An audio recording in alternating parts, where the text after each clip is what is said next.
VD. സതീശന്റെ തെരഞ്ഞെടുപ്പ് പത്രിക സ്വീകരിച്ചു. സ്വത്ത് വിവരങ്ങൾ നൽകിയതിൽ പൂർണ്ണ വിവരങ്ങൾ ഇല്ലെന്ന് കാട്ടി എതിർ സ്ഥാനാർത്ഥി ടൈസൺ ആയിരുന്നു പരാതി നൽകിയിരുന്നത്. പോക്സോ കേസിലെ പ്രതിയെന്ന് ആരോപിച്ച് കോൺഗ്രസ് പരാതി നൽകിയ അപര സ്ഥാനാർത്ഥി കെ.ബി. സതീശന്റെ പത്രികയും സ്വീകരിച്ചിരിക്കുകയാണ്. അരുൺ ശങ്കർ വിവരങ്ങളുമായി ചേരുകയാണ്. അരുൺ, കുറെ സാങ്കേതിക കാരണങ്ങൾ ഉയർത്തിക്കാട്ടിക്കൊണ്ടുള്ള പരാതികളായിരുന്നു. അങ്ങനെ പരാതികളൊക്കെ ആ വഴി തന്നെ പോകുന്നു. പത്രിക സ്വീകരിച്ചിരിക്കുന്നു അല്ലേ?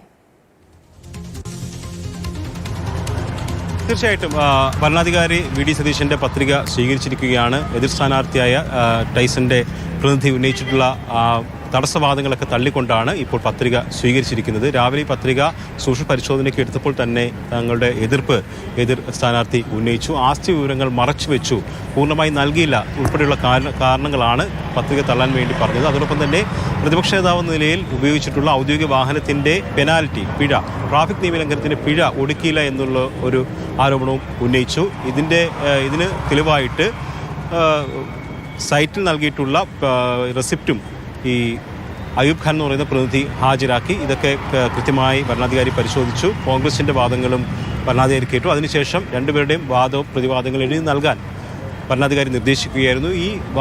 ഇത് എഴുതി നൽകിയതിന് ശേഷമാണ് ഇപ്പോൾ ഭരണാധികാരി പത്രിക സ്വീകരിക്കാൻ തന്നെ തീരുമാനിച്ചിരിക്കുന്നത്. പത്രിക സ്വീകരിക്കുകയും ചെയ്തു. പക്ഷേ വി.ഡി. സതീശനെ സംബന്ധിച്ച് അപരശല്യം തുടരുകയാണെന്നുള്ളത് അപരശല്യം തുടരുകയാണ്.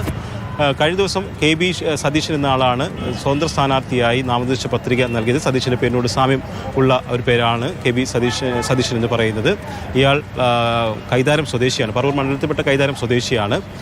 ഇയാൾക്കെതിരെ പോക്സോ കേസ് നിലവിലുണ്ട് എന്നുള്ളത് കോൺഗ്രസ് ചൂണ്ടിക്കാട്ടിയിരുന്നു. പക്ഷേ അദ്ദേഹത്തിൻ്റെ പ്രതിനിധി കെ.ബി. സതീശൻ്റെ പ്രതിനിധി പറഞ്ഞത് ആ കേസുകളൊക്കെ തന്നെ ഈ അഫിഡവിറ്റിൽ പരാമർശിച്ചിട്ടുള്ളത് മറച്ചുവെച്ചിട്ടില്ല എന്നുള്ളതാണ് പറഞ്ഞത്.